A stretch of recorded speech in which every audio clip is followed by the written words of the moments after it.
Hello दोस्तों, स्वागत है आप सभी का हमारे आज के वीडियो में। तो ये जो आज का वीडियो है, ये हमारी जो अभी तक सीरीज चल रही है ना, how to score 90+ percentile in JEE mains with zero knowledge, तो उसी का पार्ट 3 है।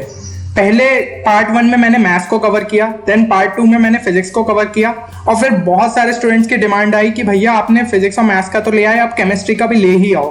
तो मैंने सोचा कि ठीक है, फिर पार्ट 3 को भी रिलीज कर देते हैं, क्योंकि एग्जाम कल से ही है और अगर बच्चों को नीड है तो हमें रिलीज करना चाहिए। तो आज हम पार्ट 3 केमिस्ट्री का रिलीज कर रहे हैं। तो अगर अभी तक आपने वो 2 वीडियोस को अभी तक नहीं देखा है तो सबसे पहले जाके उन्हें देखिए, फिर हम ये अपने पार्ट 3 को कंटिन्यू करिए। क्या है, इन तीनों को एक साथ देख लेंगे तो आपको एक चीज पता चल जाएगी कि एग्जाम में मतलब किस टाइप के क्वेश्चंस को ढूंढना है जिनमें हम शॉर्ट ट्रिक्स अप्लाई कर सकते हैं। तो उससे क्या है, आप अपना टाइम सेव करेंगे और साथ ही साथ अगर वो क्वेश्चंस आपसे जल्दी हो गए तो आपका कॉन्फिडेंस भी बूस्ट होगा, और जो क्वेश्चंस मान लीजिए आपका तब नहीं बन रहे थे ना, वो भी बनने लगेंगे क्योंकि आपके पास टाइम ज्यादा रहेगा। तो फिर हम बिना किसी देर के स्टार्ट करते हैं आज का वीडियो। तो ये रहा हमारा आज का पहला क्वेश्चन। तो पहला क्वेश्चन है, according to molecular orbital theory the species among the following that does not exist is, और ऑप्शन दिए हमारे सामने। तो यार ये क्वेश्चन मैंने आपको पहले ही हमारी जो स्पीड शॉट सीरीज की प्लेलिस्ट है ना, उसमें मैं करा चुका हूँ। जो मैंने केमिकल बॉन्डिंग का वीडियो डाला था, तो उसके अंदर आप देख सकते हैं कि क्वेश्चन मैंने कवर किया है।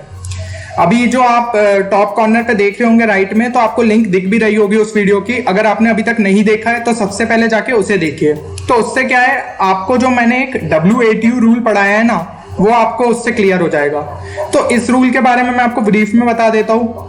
एक्चुअली होता क्या है, इस टाइप के जो मॉलिक्यूलर ऑर्बिटल थ्योरी के क्वेश्चंस रहते हैं ना, हम कैसे सॉल्व करते हैं, हमें मॉलिक्यूलर ऑर्बिटल डायग्राम बनाना होता है और उसके बाद फिर हम उसमें एंटी बॉन्डिंग बॉन्डिंग ऑर्बिटल्स निकाल के वैसे नॉर्मल इस तरीके से सॉल्व करते हैं। बट जो मेरा WATU मेथड है, उसमें आपको MOD ड्रॉ करने की जरूरत ही नहीं है। MOD ड्रॉ करने में आप आराम से अपने 2-3 मिनट वेस्ट कर देते हैं, और फिर उसके बाद भी जरूरी नहीं है आपको सारे कॉन्सेप्ट पता और आंसर सही आए। बट इस मेथड में आपको लॉजिक कुछ लगाने की जरूरत नहीं है और आप डायरेक्ट आंसर टिक कर सकते हैं। तो आप जाके पहले उस वीडियो को देखिए, और वैसे मैं आपको ब्रीफ में ये वीडियो अभी यहाँ पे थोड़ा सा समझा देता हूँ जो रूल्स थे उसके। तो WATU रूल में एक्चुअली होता क्या है, जो 8 से कम इलेक्ट्रॉन्स होते हैं ना, उन्हें हम W के शेप में लिखते हैं, और जो 8 से बड़े नंबर्स होते हैं उन्हें हम U शेप में लिखते हैं। तो और अच्छे से मैं आपको बताता हूँ। अब यहाँ पे W के बारे में मतलब मैं क्या बोल रहा हूँ, W शेप जो है, तो जो 8 से छोटे नंबर्स और 8 को मिला के उन्हें हम W शेप में लिखना है। 0 1 2 3 4 5 6 7 8। तो देखा मैंने इसको W शेप में लिख दिया। अब क्या करेंगे, ये जो है ये नंबर्स हमारे इलेक्ट्रॉन्स रिप्रेजेंट कर रहे हैं, ठीक है ना, किसी भी एलिमेंट के लिए। और फिर अब इसके सामने हमने बॉन्ड ऑर्डर लिख दिया, एलिमेंट या कंपाउंड दोनों का मिला के, मतलब जो भी एलिमेंट वो है इलेक्ट्रॉन्स वो रिप्रेजेंट कर रहे हैं। अब बॉन्ड ऑर्डर जो इनके सामने लिखेंगे वो हो जाएगा 0 देन 0.5 देन 1। तो 0 4 8 इलेक्ट्रॉन्स के लिए बॉन्ड ऑर्डर हो जाएगा 0, 1 3 5 7 के लिए हो जाएगा 0.5, और 2 और 6 इलेक्ट्रॉन्स के लिए हो जाएगा बॉन्ड ऑर्डर 1। ये कहता है ये रूल। तो अब देखते हैं, पहले ऑप्शन में लगाते हैं, हीलियम 2- दिया है, तो हमें पता है हीलियम में कितने इलेक्ट्रॉन्स होते हैं, 2 हीलियम है, 2 × 2 4, और माइनस रिप्रेजेंट कर रहा है 1 इलेक्ट्रॉन और ज्यादा होगा, तो इसमें टोटल हो गए 5 इलेक्ट्रॉन्स। ठीक है, 5 इलेक्ट्रॉन्स, यानी ये जो 5 से बॉन्ड ऑर्डर उसके सामने क्या है 0.5, यानी हमने डायरेक्ट लिख दिया इसका बॉन्ड ऑर्डर हो जाएगा 0.5। देन बेरिलियम का Be2, तो बेरिलियम का कितना होता है, hydrogen helium lithium beryllium, beryllium का हो गया 4 × 2, मतलब 2 बेरिलियम है, तो इसमें हो गया टोटल 8 इलेक्ट्रॉन्स। 8 इलेक्ट्रॉन्स हो गए, उसके सामने क्या लिखा है, बॉन्ड ऑर्डर 0। मिल गया हमें हमारा आंसर, बॉन्ड ऑर्डर 0, क्योंकि पूछा है कि according to molecular orbital theory इनमें से कौन सी स्पीसीज जो है वो एग्जिस्ट नहीं करती है। एग्जिस्ट नहीं करती है इसका मतलब उसका बॉन्ड ऑर्डर 0 होगा, यानी हमारा ऑप्शन मिल गया हमें, ऑप्शन 2। अब अगर मान लीजिए आपको ये रूल नहीं पता होता तो आप क्या करते, आप मॉलिक्यूलर ऑर्बिटल डायग्राम बनाते, वो भी एक का नहीं सबके लिए आपको अलग अलग बनाना पड़ता, क्योंकि कुछ कुछ उसमें एक्सेप्शन भी होते हैं जो कि आपको पता होगा, और उस तरीके से आप करते हैं। तो आप देख रहे हैं, मतलब बिना कुछ सॉल्व किए बस एक ये फिगर ड्रॉ करके हम देख के आंसर बता सकते थे कि इसका आंसर क्या होगा इस क्वेश्चन का। चलिए, तो अब एक और क्वेश्चन देखते हैं जो कि आपके आया था जेईई मेंस में, सिमिलर इस पे ही।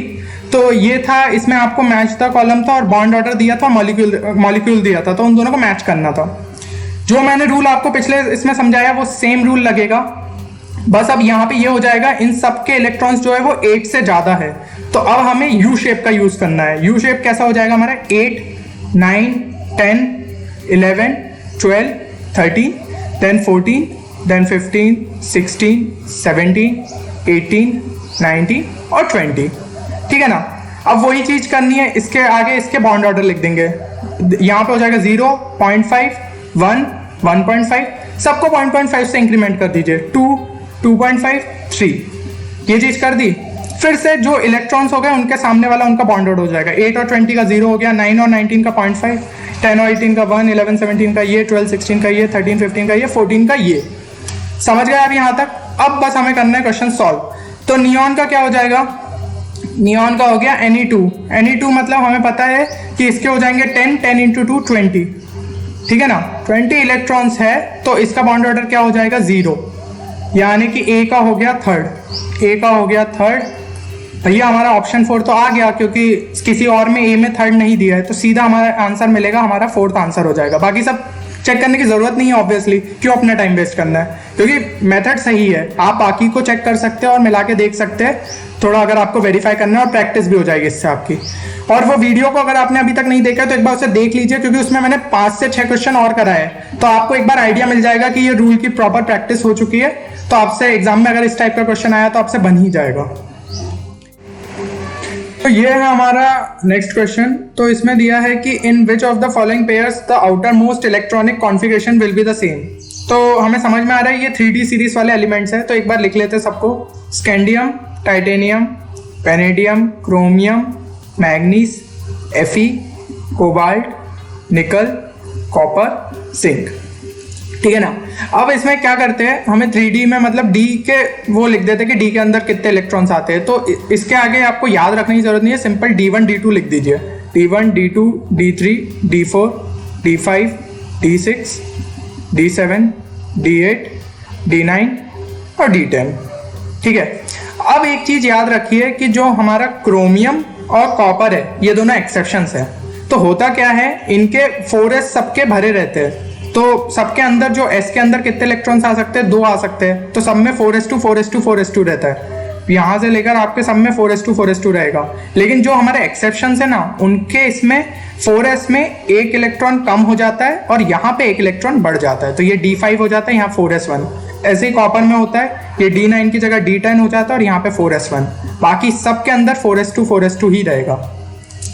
तो ये चीज आपको क्लियर हो गई। बस आप ये चीज याद रखिए, आपको कोई ऐसे ब्लॉक वॉक बना के मतलब उसके अंदर इलेक्ट्रॉन्स भर के ऐसे रिप्रेजेंट करने की जरूरत नहीं है। एग्जाम में मैंने बहुत बार देखा है कि हम लोग इस तरीके से करते कि ब्लॉक बना रहे और फिर चेक कर रहे कितने इलेक्ट्रॉन्स भरे।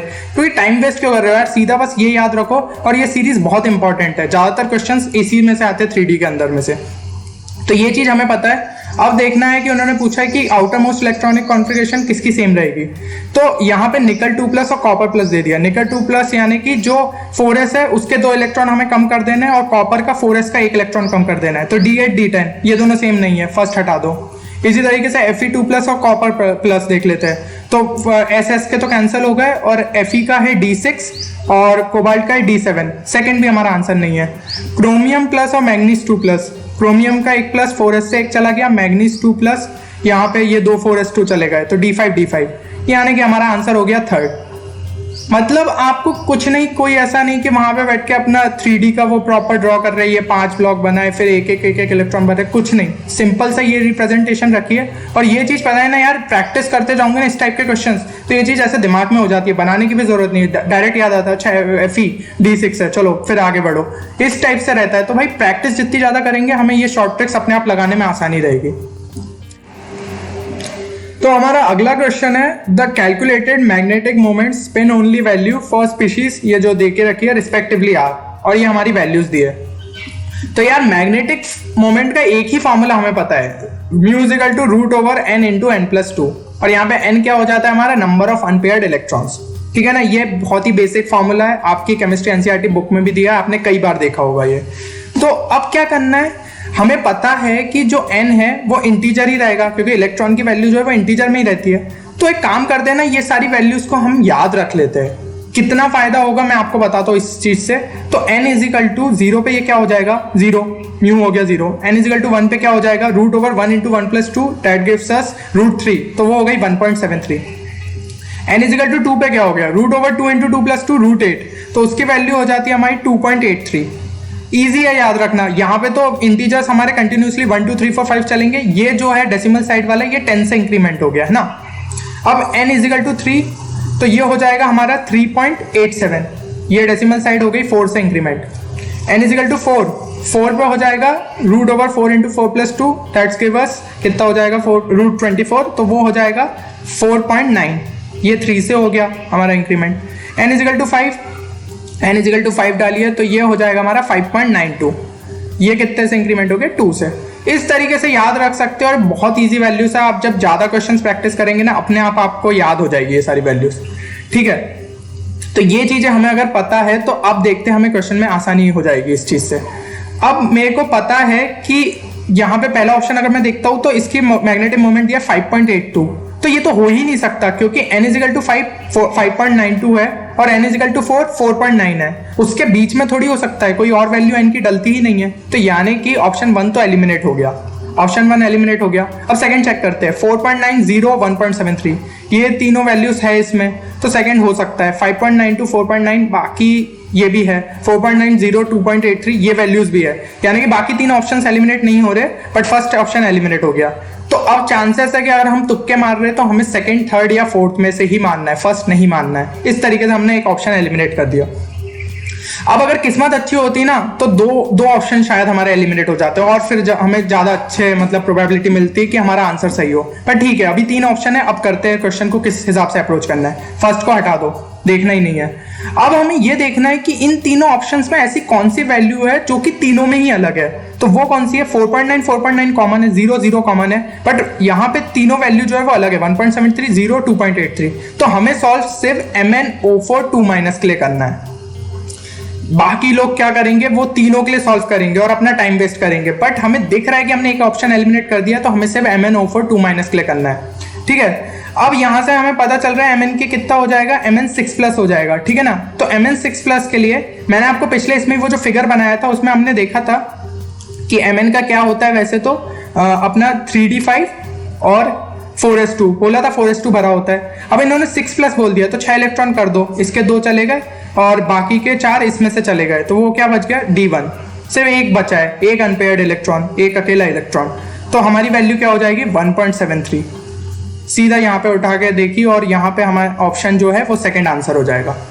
तो आप देख रहे हैं मतलब कितने अपन को अगर सिर्फ ये वैल्यूज एक बार याद हो गई, और वो मैम आप यकीन मानिए मेरा, आपको प्रैक्टिस से हो जाती है। आप 3-4 क्वेश्चन इस टाइप के करेंगे ना, और ये वैल्यू भी कितनी इजी है याद रखना यार। 1.73 फिर 10 से इंक्रीमेंट करके 2.83, 3.87, तो ऐसी कोई बहुत मुश्किल नहीं है। अब वैल्यूज अगर याद रखे तो सीधा ऑप्शन हम देखेंगे 5.92, अरे इसको तो एलिमिनेट करो। और किसी में दिया होता है 4.87, अरे उसको भी एलिमिनेट करो, क्योंकि भाई अपन को पता है वैल्यू ये होनी है, तो और कोई वैल्यू एग्जिस्ट कर नहीं सकती। और इस तरीके से फिर बाद में अपन ने ये देखा कि तीनों में से वैल्यू किसकी अलग है, उस हिसाब से हमने ऑप्शन को टिक कर दिया। बस एक कैलकुलेशन ये वाला करना पड़ा एक एलिमेंट के लिए, एक मतलब एक कंपाउंड के लिए हो गया। तो अब ये वाला क्वेश्चन हो गया हमारा। तो अब हम अगला क्वेश्चन देखते हैं। तो अब हमारा अगला क्वेश्चन है फिर से मैच द कॉलम का। तो यहाँ पे हमने देखा कि लिस्ट 1 में कुछ ओर्स दिए हैं, ठीक है ना, ओर्स के नेम। अब वो पूछा है कि वो किस एलिमेंट के ओर्स है, इन दोनों लिस्ट को मैच करना था। यार मेटलर्जी में ना इस टाइप के क्वेश्चंस बहुत आते हैं। तो और सबसे बड़ी दिक्कत क्या होती है, इतने सारे ओर्स के नाम रहते हैं, हमें याद नहीं रहते। तो सबसे अच्छा तरीका क्या है कि मैंने तो हमेशा उसको निमोनिक से याद करता था। तो अब मैं जैसा कि आपको आप स्क्रीन पे देख सकते हैं, तो सबसे जो कॉमन वाले होते हैं ना उनके निमोनिक्स बना लिए थे मैंने, कि Fe जो है, Fe के जितने ओर्स है उनका एक निमोनिक्स बना लिया था, और जितने कॉपर के ओर्स है उनका एक निमोनिक्स बना लिया था। तो अब निमोनिक्स किस हिसाब से बना लिया, मैंने बोला कि भाई एक हमारा सिड बंदा है, वो मांगता है प्यार हेमा से, ठीक है, सिड मांगे प्यार हेमा से। तो यहाँ पे हमें सारे हमारे जितने ओर्स हैं उनके नाम याद हो जाते हैं, सिडेराइट, मैंगेटाइट, फिर पायराइट और हेमेटाइट, ठीक है। ये सब हमें इस तरीके से निमोनिक्स से याद हो जाएगा। यहाँ पे हमने जैसे ये याद रख लिया तो हमें पता है कि ये सारे जो ओर्स है ये सब Fe के हैं, ठीक है ना। अब जो कॉपर के लिए है उसका निमोनिक्स है कि चल माला कप और ग्लास ला। ये हमारा कॉपर का हो गया। तो चल से हमारा जो सी है वो हमारा कॉपर पायराइट के लिए हो जाएगा, माला यानी मेलेसाइट, फिर ये क्यूपराइट कप से, फिर ये एज्यूराइट के लिए ए से हमने ये कर लिया, ठीक है ना। फिर ग्लास, वो ग्लांस से थोड़ा सा वो कर रहा है रिजेंबल, तो उस टाइप से ले आए। तो एग्जैक्टली इससे ये हो जाएगा कि हमें एक आइडिया मिल जाएगा, अच्छा ये वाला ओर तो इसका ओर, इस वाले एलिमेंट का ओर है। तो अगर इस टाइप से क्वेश्चन हमें मेंस में पूछा जाता है तो हम उसे फौरन कर लेंगे। तो यार इस टाइप के जो निमोनिक्स है ना आपको बनाने ही पड़ते हैं। तो इस टाइप के अगर हमने निमोनिक्स कर लिए तो हमें जाके मतलब जो हमारी मेन एग्जाम है उसमें काफी हेल्प मिलेगी। अब देखते हैं अब जो क्वेश्चन है हमारा, तो सिडेराइट था हमारा, वो हमें पता चल गया Fe का है, तो हमने ए को थर्ड से करा, ए थर्ड से देखा तो फर्स्ट और सेकंड तो एलिमिनेट हो गए, थर्ड या फोर्थ में से कोई आंसर है, थर्ड या फोर्थ में से। अब मुझे दूसरा याद था किसका, कॉपर का, क्योंकि मैंने दो के ही याद रखे Fe और कॉपर का, तो उससे चेक करते हैं। तो मेलेसाइट हो जाएगा, वो किसका है, वो होगा हमारा कॉपर का, हमें पता है, तो वो सी होगा, वो फर्स्ट है।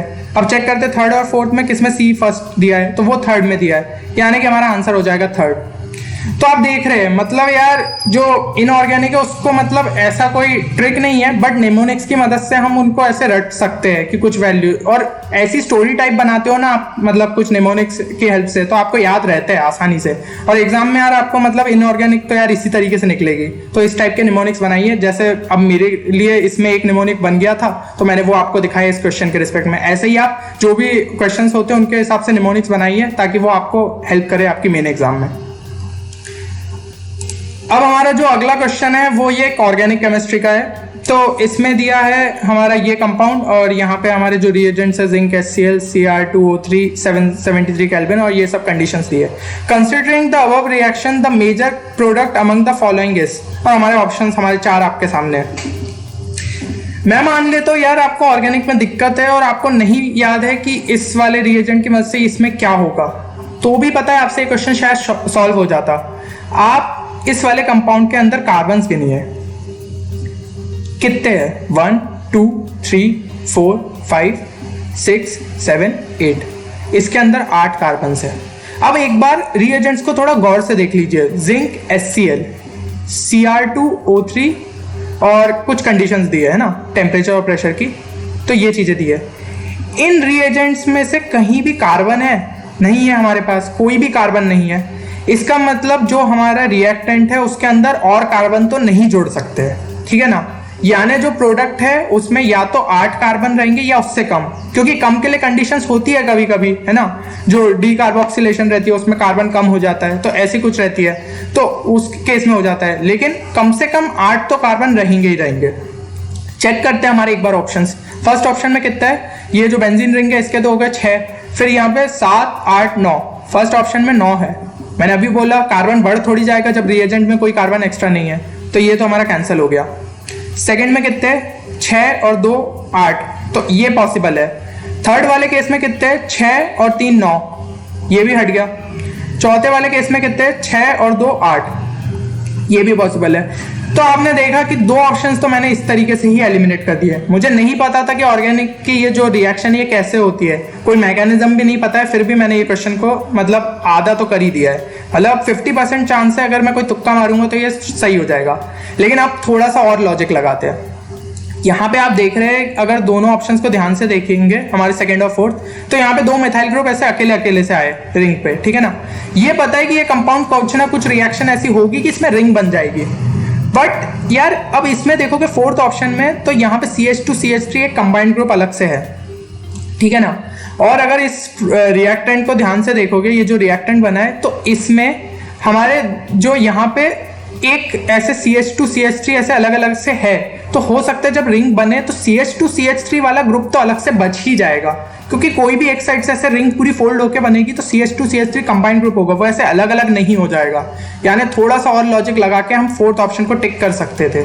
मैं मानता हूँ हो सकता है चांसेस की कुछ और लॉजिक भी लग रहा हो, सेकंड ऑप्शन शायद सही होता, पर थोड़ी रिस्क तो लेनी पड़ेगी अगर हम इस टाइप से तुक्के लगा रहे हैं। और ये काफी लॉजिकल तुक्का था कि हमने इस टाइप से किया कि भाई हाँ CH2CH3 हमें एक ग्रुप दिख रहा है, मान लो यहाँ पे ऐसा सिर्फ एक सिंपल CH3 दिखता, फिर हम थोड़ा सोच सकते थे कि हाँ भाई सेकंड ऑप्शन के चांसेस है। पर अगर हमें दिख रहा है कि CH2CH3 के 2 अलग अलग ग्रुप है, तो वो तो आखिरी प्रोडक्ट में बच ही जाएगा, और उस तरीके से हमने फोर्थ ऑप्शन को टिक किया। अब हम अपना अगला क्वेश्चन देखते हैं। तो अगला क्वेश्चन है हमारा, ये आपकी स्क्रीन के सामने। तो यहाँ पे हमें दो रिएक्शंस दी हुई है और फिर हम ऑप्शंस को अगर देखें तो H2O2 acts as oxidising agent in equations A and B. मतलब यहाँ पे H2O2 के बारे में पूरी बात हो रही है, ये चीज हमें समझ आ गई। H2O2 क्या होता है? वो होता है परऑक्साइड। परऑक्साइड में क्या चीज खास होती है? यहाँ पे ऑक्सीजन की वैलेंसी देखें ना हम, तो वो -1 होती है। वैसे नॉर्मली ऑक्सीजन की वैलेंसी कितनी होती है? -2, बट परऑक्साइड्स के केस में हो जाती है -1। एक और टाइप के ऑक्साइड्स होते हैं, वो होते हैं सुपर ऑक्साइड्स, तो उन केस में होता है -1/2। एक एग्जांपल ले ले हम, जैसे KO2। तो इसका इस क्वेश्चन से कोई रिलेशन नहीं है, बट इनके हिसाब से कुछ आया तो एक ऐसी जनरल नॉलेज के लिए बता दिया। अब क्वेश्चन पे आते हैं, तो H2O2 के बारे में हमें ये चीज पता है। अब ऑप्शंस दिए कि H2O2 acts as oxidising agent in the equations A and B। इसका मतलब अगर वो ऑक्सीडाइजिंग एजेंट जैसा एक्ट कर रहा है, यानी कि वो खुद क्या हो रहा होगा? रिड्यूस हो रहा होगा, ठीक है ना।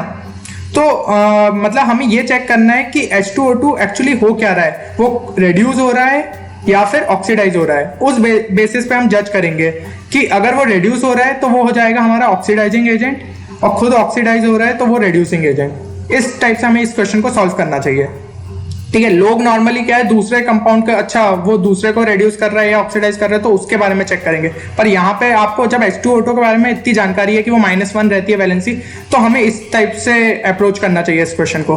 अब यहाँ पे H2O2 ये किस फॉर्म में चला जाएगा? यहाँ से O2 में जा रहा है। O2 जो है हमारा मस्त फ्री स्टेट में, तो इसकी वैलेंसी हो गई 0, यहाँ पे मतलब ऑक्सीजन की, और यहाँ पे H2O2 की हमें पता है -1। -1 से 0 हो रहा है, यानी कि ये क्या हो रहा है? ऑक्सीडाइज हो रहा है। यानी कि ये जो सामने वाले जो दूसरा कंपाउंड इसके साथ है उसको क्या कर रहा है? उसको रिड्यूस कर रहा है, यानी कि हो गया हमारा रिड्यूसिंग एजेंट। समझ रहे हैं आप? मतलब वो खुद ऑक्सीडाइज हो रहा है और एज अ एजेंट जो काम कर रहा है वो दूसरे वाले को रिड्यूस कर रहा है, तो वो हो जाएगा हमारा रिड्यूसिंग एजेंट। सिमिलरली दूसरे वाले ऑप्शन में भी देखें तो H2O2 से O2 जा रहा है, यही चीज -1 से 0, यानी वो खुद ऑक्सीडाइज हो रहा है और सामने वाले को रिड्यूस कर रहा है, तो दोनों केस के लिए वो हो जाएगा हमारा रिड्यूसिंग एजेंट। तो यहाँ पे हमारा ऑप्शन लग जाएगा ऑप्शन 3।